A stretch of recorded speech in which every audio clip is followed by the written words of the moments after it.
আমি খুব খারাপ আছি ভাইয়া, পরিস্থিতি খুব খারাপ। আগে যেরকম কিনতাম 1 কেজি, এখন কিনতে হয় 250 গ্রাম। জিনিসপাতির দাম বেশি, 80 টাকা আলু, 200 টাকা কেজি তেল। বাংলাদেশে তো আগে ভালো আছিলাম, কিন্তু আগের থেকে খারাপ আছি এখন, আগে ভালো ছিলাম। এই সরকার আসার পর থেকে ছিনতাই, চাঁদাবাজি এগুলো বেড়ে গেছে। এটি বাইরে গেছে গা। আগে কম ছিল। আগে কম ছিল না, প্রশাসন ছিল, অন্ত প্রশাসন নিয়োগ নাই। এই দামগুলো কি আওয়ামী লীগ সরকারের সময় কম ছিল? আওয়ামী লীগ সরকারের সময় একটু কম ছিল, খুব একটা বেশি না।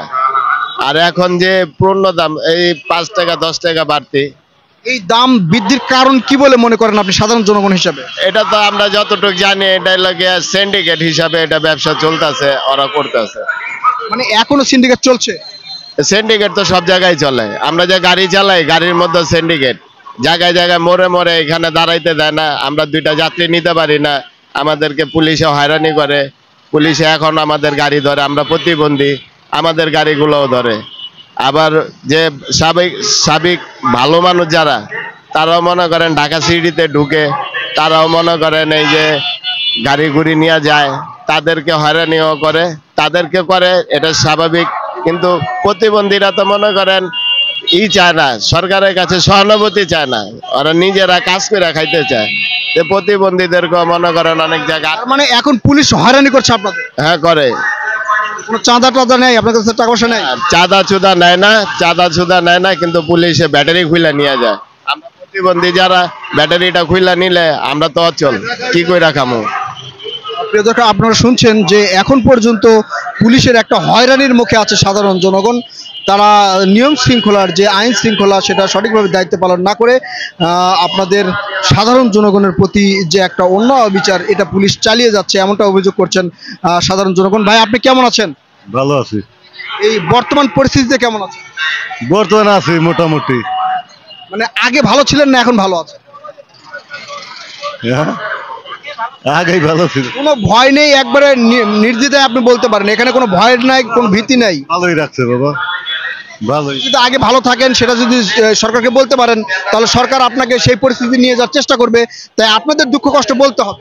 আমরা তো প্রতিবন্ধী মানুষ, আমরা ঢাকা গাড়ি চালাই, আমার গাড়ি ধরে ধরে বেড়াই রেখে দেয়, এবার হ্যারাসমেন্ট করে।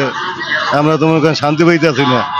আগে তো গাড়ি চালাইছি, তাও মনে করেন আগে রেকারবিল করে মানে এখনো পুলিশ আপনাদের হয়রানি করছে? হয়রানি করছে এখনো। মানে পুলিশ কি কোনো টাকা পয়সা নিচ্ছে? টাকা পয়সা নেয় না, গাড়ি ডাম্পিনে পাঠাই দেয়। প্রিয় দর্শক, আপনারা শুনছিলেন, এখনো পুলিশ হয়রানি করছে। পুলিশ আপনাদের কিভাবে হয়রানি করছে? কিভাবে হয়রানি করে? গাড়ি ওই পারে ঢুকাইলে গাড়ি রাখে, ব্যাটারি খুলি নেয়, বুঝছেন? এইভাবে হয়রানি করে সারাদিনে। আচ্ছা, এই যে মেন রাস্তায় অটো রিক্সা চালানো নিষেধ, এই একটা আইন আছে, এটা আপনারা জানেন? আছে, মেন রাস্তায় চলা নিষেধ। মেন রাস্তায় না চললেও কি আপনাদের গাড়িতে এরকম নির্যাতন করে? মেন রাস্তায় না চললেও এইরকম করে। আপনাদের এই যে লিঙ্ক রোডগুলোতে চালানোর আইন আছে, আপনারা চালাতে পারবেন? এই রিং রাস্তায় চালানো, লিঙ্ক রাস্তাতেও পুলিশ এরকম করে? হয়, এইরকম করে।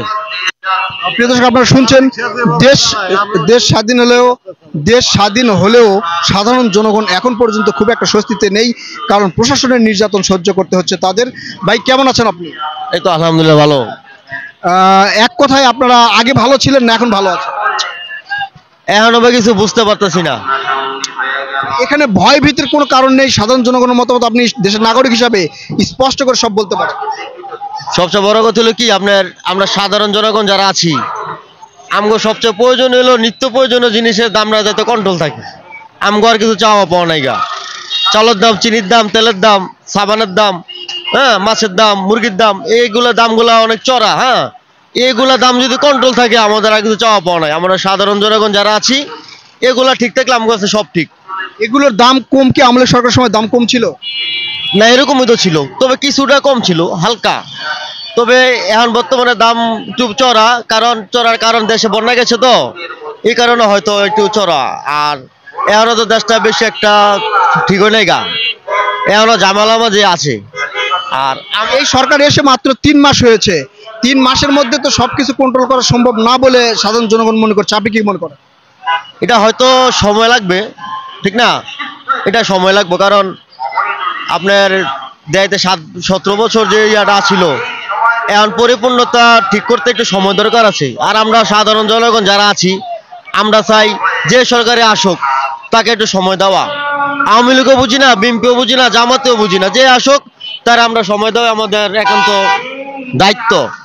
আর আমরা সাধারণ জনগণে যে পূর্বে একটা কথা কইছিলাম, আমাদের সাধারণ জনগণ একটাই, যে আমাদের নিত্য প্রয়োজনীয় যে জিনিসটা ওটাতে আমরা কন্ট্রোল থাকলে আমরা হ্যাপি। প্রিয় দর্শক, আপনারা শুনছিলেন সাধারণ জনগণের মতামত। আসলে সাধারণ জনগণের সেরকম কোনো চাহিদা নেই, শুধু তাদের চাহিদা দ্রব্যমূল্যের দামটা যদি কমানো হয় তাহলেই যে সরকারই আসুক সাধারণ জনগণের কোনো সমস্যা নেই। ভাই কেমন আছেন? আলহামদুলিল্লাহ, শুকুর আলহামদুলিল্লাহ। এই যে দেশের সার্বিক পরিস্থিতিতে কেমন আছে? না, এখন অবস্থা ভালো নাই, খায়া দেও ভালো নাই, দ্রব্যমূল্যের দাম বেশি, মানে হাতের লাগালে যে টাকা রুজি হয় সংসারে চালান বহুত ট্রাম ব্যাপার। আর এক তো হইলো আমরা খুব ভয়ভঙ্কর একটা সময়ের ভিতরে আমরা বসবাস করতেছি। তা হইলো এক তো দ্রব্যমূল্যর দাম, চাউলের দাম বেশি, 70 থেকে 72 টাকা 75 টাকা, রোজগার নাই, গাড়ি জমা দিয়া রোজগার দিয়া মিলাইতে পারতাছি না। ইন টোটালে আপনারা নির্ভয়ে বলতে পারেন আপনারা আওয়ামী লীগ সরকারের সময় ভালো ছিলেন না এখন ভালো আছেন? আওয়ামী লীগ সরকারের সময় জনগণ ভালো ছিল না, এখনো ভালো নাই। তাহলে এই যে ছাত্র জনতা প্রায় 2000 লোক জীবন দিয়ে নতুন সরকার নিয়ে আসলো, এতে সাধারণ জনগণের কি লাভ হয়েছে?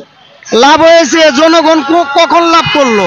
জনগণ তো কোনো সরকারের কাছ থেকে লাভ করে নাই, জনগণের রক্ত চুষিয়া সরকার প্রতিষ্ঠিত হয়েছে। এই দেশের মন্ত্রী, মিনিস্টার, আইনজীবী, প্রশাসন কোটি কোটি টাকার, হাজার হাজার কোটি টাকা দেশে তা পাচার হয়েছে। জনগণ তো না খেয়ে মরতেছে। জনগণ রিক্সাওয়ালা, ভ্যানওয়ালা, ওই সিএনজিওয়ালা, অটোওয়ালা, তারা তো অটোই রয়েছে। কোথায় ভালো হইলো? যদি ভালো না হয় তাহলে কেন জীবন দিয়ে শেখ হাসিনাকে পালাতে হলো, মানে পালাতে বাধ্য করা হলো, আবার নতুন সরকার নিয়ে আসা হলো? এই আন্দোলনে আপনারা যোগ দিয়েছেন কেন? দেশের জনগণ কেন আনছে? যে দেশের সরকার পরিবর্তন হোক, আমরা নতুন কিছু চাই, ভালো কিছু চাই। সবাই আমরা জাত নির্বিজাত, হিন্দু বৌদ্ধ খ্রিস্টান সব মিলে আমরা যাতে বসবাস করতে পারি সুন্দরভাবে, এবং এই দেশে যেন কোনো সন্ত্রাস না থাকে, এই দেশে কারো কাছে কেউ যিনি জিম্মা না থাকে, আইনের কাছে আইন প্রজন্ম থাক, আমাদের সাধারণ পাবলিক ভালো থাকি, এটাই আমরা চাই। এখন অন্তর্ভুক্ত সরকারের কাছে আমাদের একটাই দাবি। আপনাদের কি এই প্রত্যাশা পূরণ হয়েছে? আপনারা যেটা চেয়েছিলেন যে লোকজন যেন জিম্মি না থাকে, সাধারণ জনগণ যেন ভালো থাকে, এই জন্য সরকার পরিবর্তন করেছেন, সেই চাহিদা কি পূরণ হয়েছে? সেই চাহিদাটা, সেই বাংলাদেশ এখন মুক্ত। আমরা দ্বিতীয় স্বাধীন 71-72-এর আমি ছিলাম, আমি দেখছি, কিন্তু এখনকার এসে দেখলাম ফিরে নতুন 2024 সালে একটা দেশ স্বাধীন হইলো। কিন্তু হ্যাঁ, সবার পরিবর্তন হওয়ার কোনো সরকারের দোষ না। দোষ কাদের? আমাদের। সরকার চায় না আমরা খারাপ করি। এরশাদের আমলেও ভালো খায়া পিন্দা ভালো ছিলাম, খালেদা জিয়ার আমলেও ভালো ছিলাম, ওই শেখ হাসিনার বেলা 70 টাকা 60 টাকা চাইল খাইতেছি, হ্যার বেলাও এই পেঁয়াজ খাইছি 200 টাকা তেলের দাম। এই অন্তর্ভুক্ত সরকারের বেলাও তাই হইলো, দ্রব্যমূল্যের দাম আরো বাড়লো। তাহলে পরিবর্তনটা কোথায় পামু, কার কাছে পামু? আমরা সাধারণ জনগণের যে প্রত্যাশা ছিল এই সরকারের, সেটা এখনো পূরণ করতে পারে না, পূর্ণ হয় নাই, আর হবে কবে তাও জানি না।